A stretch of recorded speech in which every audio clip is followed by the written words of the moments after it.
I'd like to welcome everybody to today's presentation on integrative behavioral health care. I'm your host, Dr. Dawn Elise Snipes. This is part of the 6 weeks to a Happier, Healthier You series.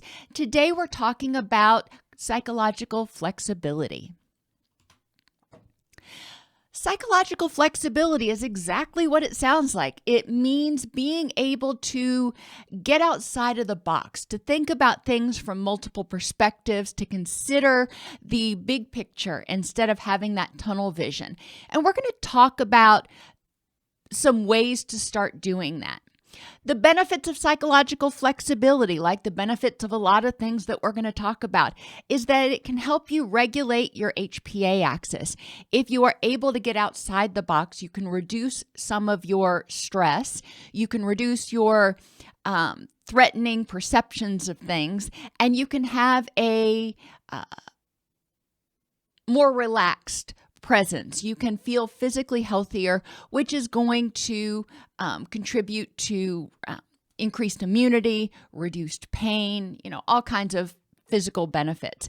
Affectively, psychological flexibility helps us be happier and helps us recognize that our distressful emotions are there for a reason, but we don't have to hold on to them. We don't have to nurture them and carry them around with us. Cognitively, psychological flexibility helps us be, drumroll please, more flexible. It helps us consider multiple different perspectives, which can help us be more productive, more creative, and able to adapt to situations more easily. Environmentally, psychological flexibility, like a lot of other things, just helps us be happier and healthier, which attracts more positivity into our environment.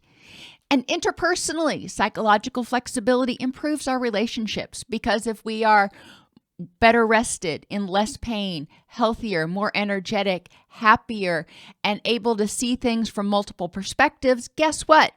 It often helps our relationships.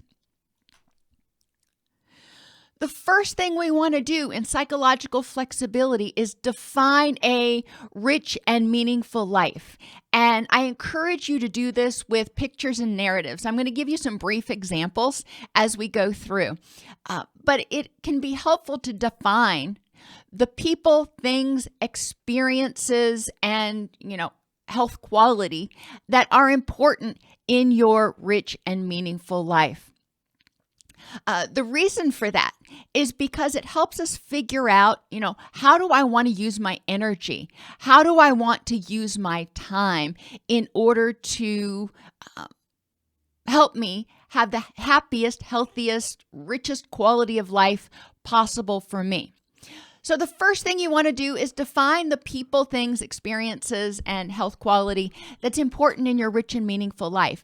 And I suggest that you can go get a piece of cardboard. You can get a piece of poster board paper, whatever you want to do. So you can make a collage and create pictures for each person, thing, experience, or health status that is important in your life. And then with that, you're going to create a narrative describing in your rich and meaningful life, what will your interactions with those people, will your relationships with those people look like, and why is that important? What are the things that are important and why? What are the experiences that are important and why? You see where we're going with this. So you define it not only with pictures, but also words. So you have the picture, and what I have my clients do is write the narrative and put it underneath the picture. If you do it like you're going to see now in a PowerPoint, then obviously you can be a little bit more creative with where you display the narrative versus the picture. So for example, in my rich and meaningful life, the big picture, where I want to go, what makes my life rich and meaningful, my daughter is there, of course. And I would start by describing a great relationship with my daughter would look like. What types of activities would we do? What types of communication would we have? And what would I look forward to? that's going to help me figure out where I want to go. And once we figure that out, then we can figure out how to get there. My son. My son is very different from my daughter, but he's a very important person in my life. So a great relationship with him looks like, they have very different interests, very different temperaments. So the things we do may be different. So for example, with him, I would like to continue henceforth and forevermore, if at all possible, going hiking at least once a month and spending quality time at least once a week. He really enjoys the Bible studies we do together, so I enjoy and I would like to continue to do those. So that is starting to describe a little bit more about what I would like my relationship to look like with him in the future. And of course, if he gets married, has kids, whatever, I may have to adjust those things, but it is important for me to start out figuring out, ideally what would I like? And then from there, I can adjust as life happens. The farm is important to me. I love growing my own food. I love being food independent as much as possible. In the future, I would like to have a pair of mini Jersey cows. Oh my gosh, they are the most gorgeous little things in the world. But mini Jerseys produce enough for a backyard or a homesteading farmer, produce enough milk. I don't need 8 gallons of milk a day, so I don't need a full-size Jersey.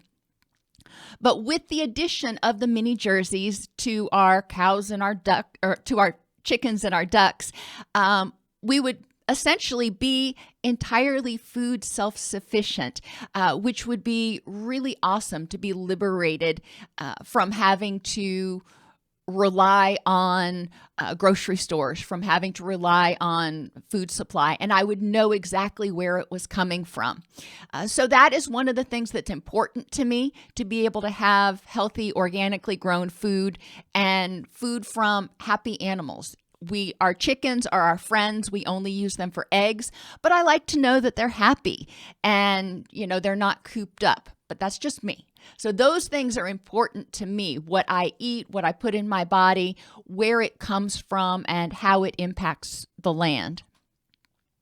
Hiking is an experience that's important to me. I love hiking. I love going out into nature, seeing animals, just being able to relax in the woods, in the forest. I grew up down in Florida. The beach, is not my thing anymore. I'm beached out, but I love being in the forest and being able to hike. And that is also great exercise. So it's important to me for a lot of different reasons. And I would, if I were doing this for real, I would spell those out. And I'd like to continue to go hiking at least once a month. Ideally, I'd love to be able to do it with my dogs. Our dog Brewster really loves to hike. So being able to take him is a bonus because I know it helps him be happy. Which takes us to animal rescue. I have been doing animal rescue since 1990, and it has been an important part of my life for a lot of different reasons. In my rich and meaningful life, I will continue to foster at least one animal at all times. And during spring, when we have a lot of orphan puppies and kittens, bringing those on, one litter at a time. I can't handle multiple litters because you got to get up throughout the night and feed them. But animal rescue is always going to be an important part of my life. I've always wanted to get trained as a wildlife rehabilitation specialist, so that's another experience that's important to me. But that's one of those things that you have to do an 18-month internship, which is great. You need the training, but I don't have the time for it right now. So it's going to be important for me to get to a place where I have time to do some of those things. The farm. If I get cows, that's going to take more time. Going hiking takes time. There are a lot of things that are really important to me that take time, and I'm going to have to figure out how to apportion my time. And finally, taking my grandkids, or if I don't end up having grandkids, my foster grandkids, on adventures. I loved going to the museums and going to the wildlife sanctuaries with my kids when they were little. And I really look forward to being able to do that again in the future. Those are just a few of the things. And maintaining good health. I need good health, so I'm around and able to do everything else that we've talked about with my family, the rescue, the farm. So good health is really important to me. Once you go through, and obviously there are more things that are important to me in a rich and meaningful life than what I just listed, but I didn't want to go through all of those while we were here. But you can get an idea what you can do. If you prefer to do it digitally, you can do it in PowerPoint. You can do it in like Canva, so you can make a digital collage. However you want to do it, it's important to identify what's important, why it's important, and exactly what it will look like. Not just my relationship with my daughter. Well, how will I know when I've achieved that good relationship? Remember when we've talked about goals before, my favorite phrase is as evidenced by. So a good relationship with my daughter as evidenced by. A good relationship with my son as evidenced by. That way I know what I'm working towards. So once you go through and I'll identify all of the things that are important and what it looks like, then you need to identify what you need to do to achieve each of those goals and add it to each slide. Or if you're doing it on poster board, create another sheet that is your goals, your step-by-step goals for attaining whatever that thing is. And, you'll have multiple steps to that goal. You're not going to achieve everything overnight. This is a long-term plan. But it helps you figure out, okay, what's the first step I need to take? That way, every day you can look through your rich and meaningful life, look through the things that are important, and identify different things that you can do. You're probably not going to attend to each one on every single day, but it gives you some direction. The next thing that I recommend people do is identify what you can, hold your horses here, what you can stop doing that is draining your energy, which could be used to work towards those things that are important in your rich and meaningful life. So go through all of your PACER dimensions physically. Are there things that you're doing that are draining your energy? For me, and it's hard for me to admit, but as I've gotten older, I can't work out as intensely and for as long as I used to without it completely sapping my energy. I've had to back off a little bit. Otherwise, by the time I finish my workout, I have a great workout. I feel great for about 30 minutes, and then I just really start to peter out, and I have a hard time getting focused for the rest of the day. I know that is one of those things that I can back off from, for example, to free up some energy. Affectively, what things can you do to free up energy? Do you hold on to resentments? Do you nurture aggression? Do you nurture anger at things? Do you subject yourself to things that are going to trigger your anger and just, burn through your energy? Skyrocket that cortisol, skyrocket that glutamate and norepinephrine when you don't have to. You're going to have times when you need to have that fight or flight response. But when you're triggering it for no reason, when you're triggering it when you don't have to, that is just wasting a bunch of energy. It's like sitting in the driveway with the car in park and just revving that engine for 20, 30 minutes. Is that doing any good? No, it's just burning up your gas. So affectively, that may be something. Cognitively, what things do you do that may be draining your energy? For example, working in an environment where you're trying to think of multiple things at the same time, you're trying to multitask, and you're trying to multitask on things that really aren't that essential. That may be one of them. Or trying to do things that maybe are not your strengths. Instead of synergizing, you are trying to do everything yourself. Our cognitions, our perceptions of things, and the way we go about thinking about things can either be the easy way or the hard way. Environmentally, are there things that are draining your energy or your time that you could, stop doing? For example, making sure you put your keys back in the same place every day. That's one of my biggies. I lose a lot of time and I get frustrated when I can't find my keys, so I'm losing a lot of energy. So environmentally, what can you do? Does it help to have some organization? Does it help to have essential oils that help you feel energized and focused? Does it help to have certain types of music that help you feel energized but don't drain your energy? And relationally, are there relationships that you could approach differently in order to free up some energy? Are there relationships that maybe you're devoting too much time to right now, and because of that, you're neglecting other things that are important in your rich and meaningful life? Part of purposeful action is using our energy in a balanced fashion. So once you figure out anything that you can stop doing in order to free up some of that excess energy, then you've got that energy out there. How can you use it? What can you do on a daily basis to use your energy to help you nurture or work towards the things that are important in your rich and meaningful life? As you saw in the presentation that I did, good health and mental health and financial security underlie most of my goals. So I need to start planning for how can I make sure I have those? What can I do to ensure that I'm physically healthy?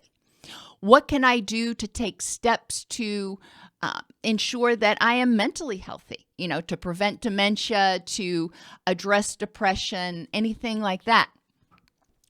And what can I do to make sure that I have financial security? That doesn't mean, being fabulously wealthy. That means knowing that I have enough resources to keep food on the table, to, keep a roof over my head. So when I retire, ideally, I don't want to work until I'm 85. So at what point will I be able to step out and have some more time, some more free time? And what things can I do to start freeing up some time right now so I can engage in more of those things? So a lot of the core issues that people need to focus on are the same for a lot of their goals. If they are struggling with anxiety or depression or resentment or addiction or chronic pain, addressing those things is going to be one of the first steps that they need to take in order to start working towards their rich and meaningful life. So figuring out exactly what you need to do is important. Mindfulness. Once you figure out what your rich and meaningful life looks like, remember in the happiness habits, we talked about gratitude, reflecting on the things that you currently have. With purposeful action and cognitive flexibility, psychological flexibility, each morning you start out the day by reflecting on the things that are important in your rich and meaningful life and what you currently have. Too often we get up in the morning and we start focusing on the future, what we don't have, what we're worried about, what we're depressed about. That stuff's going to be there. But it's important to remember the other thing we've talked about, living in the and, recognizing that you can have a rich and meaningful life and experience some distress. So each morning, reflecting on the things that are important to you in your rich and meaningful life, which parts of those you already have, at least a little bit, and what you're going to do that day to continue to use your energy to move towards those goals. Each time you're getting ready to do something that uses your energy throughout the day, ask yourself, Is this helping me get closer to my goals, or is this using energy, kind of throwing energy away? And you're the only one that can make that decision. For example, if you know that the news is going to stress you out, is that a good use of your energy to keep the news on all day long? Maybe you feel you need to have it on for 30 minutes a day to be an informed citizen. Okay, cool. But having it on 24/7 or 16/7, I guess we're awake for 16 hours a day, that can be information overload, and it can be exhausting and very draining. So choosing, is doing this right now going to help me feel more energized and healthier and able to work towards the things that are important? Or is this going to sap my energy? Every evening, reflect on how you used your energy positively during the day and experiences you can learn from. You notice I don't say what you did wrong.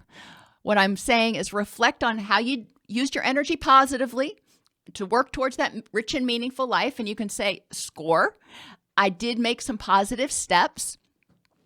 And then the times that you didn't, you used your energy in a way that was counterproductive towards your rich and meaningful life. Okay. Examine why you did that. Why did you choose away behaviors instead of towards behaviors? And learn from that. Explore why that happened. Were you not being mindful? Were you just kind of acting or reacting in the moment?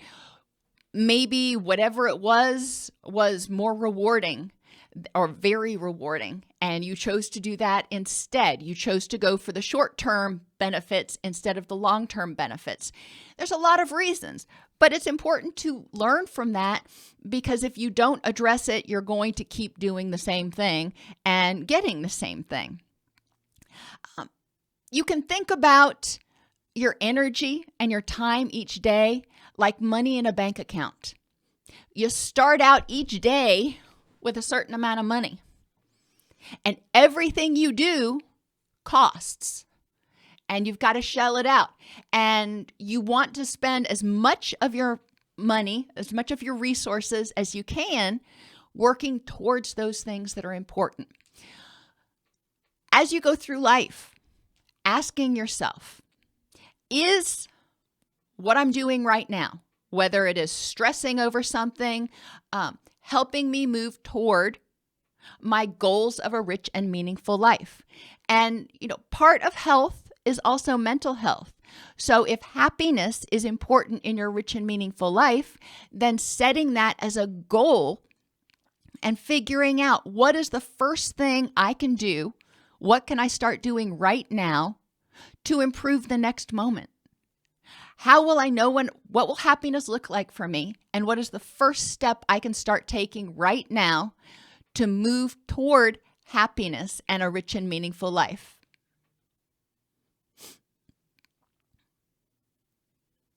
Are there questions about psychological flexibility?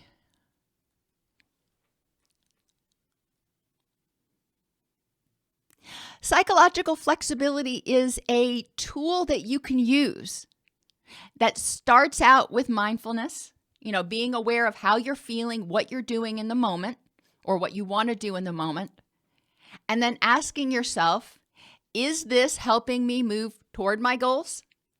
Or is this moving me away from my goals, or taking energy that I could be using to go towards them, taking energy away from my goals?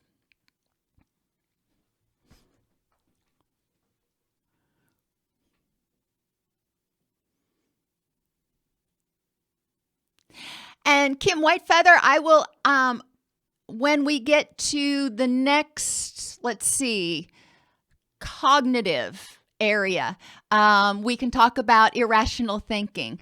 The 6-week series, remember we do cognitive on Wednesdays. So next Wednesday, I can see how I might be able to work that into the 6 weeks to a happier, healthier you, because cognitive distortions are certainly factors in maintaining unhappiness.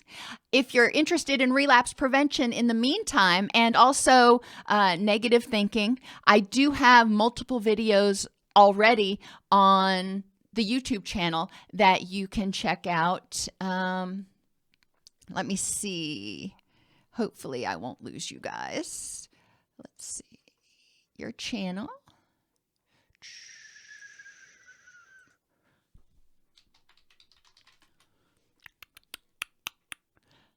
Here we go. Copy link address. Here you go. Here is one of the more popular ones on negative thinking styles. And then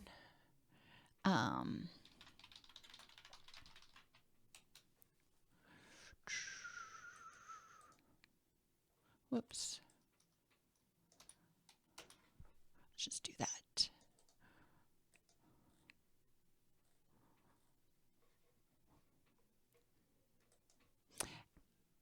And then here is a list of different videos I did on relapse prevention.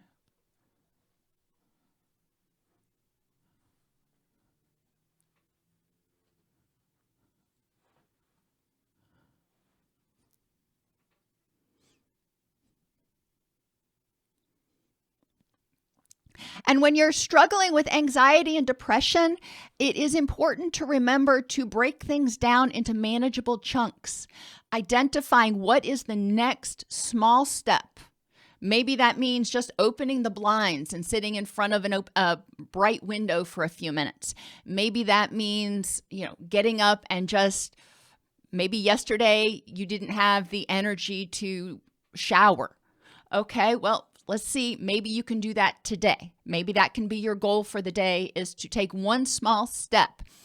Every small step you take builds on itself. So if you take one small step every day, by the end of the year, you will have taken 364 small steps towards being happier and healthier.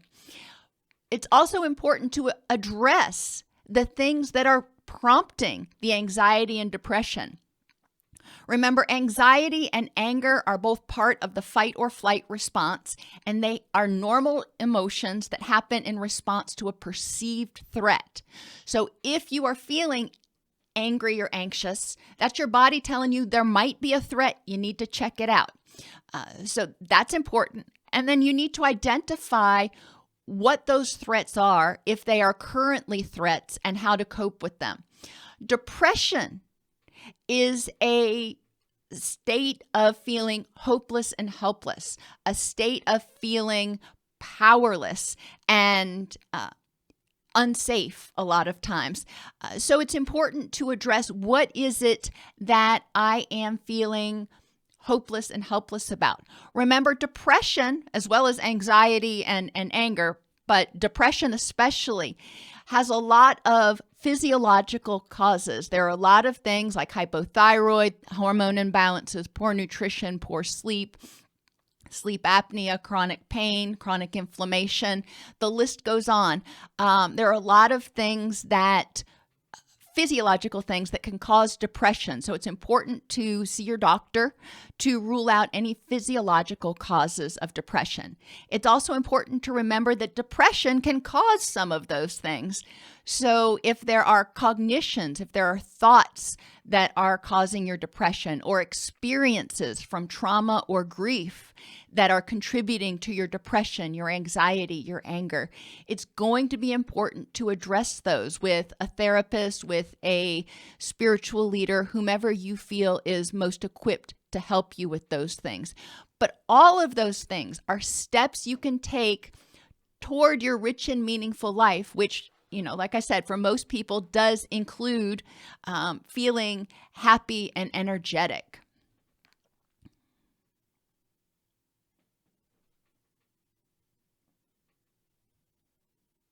Alrighty, everybody, thank you for being with me today. I appreciate it. I will be here tomorrow at 9:30. I know it's Christmas Eve, but I really do want to go ahead and make sure that you guys get these episodes in the 6-week time frame. That way you can start identifying tools, get a new tool every single day to help you start living a happier, healthier life in 2021.